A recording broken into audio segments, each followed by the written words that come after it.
Xoş gördük dəyərli izləyicilər.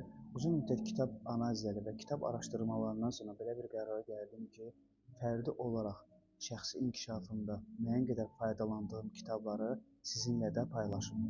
İlkin olaraq onu qeyd etmək istəyərdim ki, niyə bu qərara gəldim? Ən önəmlisi doğru kitab seçim edə bilməyimdir.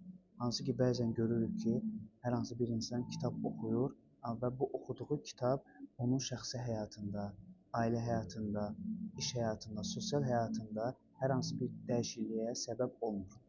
Və doğru kitab seçimi olaraq hesab etdiyim kitablardan biri də Valer Seynikovun Məqsədin Gücü adlı kitabdır. Valer Seynikov məşhur psixoloq və psixiatrdır. Valer Seynikov özünə məxsus unikal psixoloji metodikaların müəllifidir. Və bu kitabı niyə seçdim? Ona bağlı qeyd etmək istəyərdim ki, bu kitab mənə niyyətin nə qədər önəmli olduğunu öyrətdi. Və bundan əlavə arzu və məqsədin tam ayrı-ayrı məfhumlar, anlayışlar olduğunu öyrəndim və bundan da əlavə bu kitabda çox önəmli, həyatımıza çox önəmli olan əks etmə qanunu ilə bağlı çox gözəl nümunələr gətirərək həyatımıza yeni bir baxış öyrədəcəyini düşünürəm. Hansı ki, bu mənə öyrətdi və düşünürəm bu sizə də öyrədəcək. İndi isə keçək kitaba.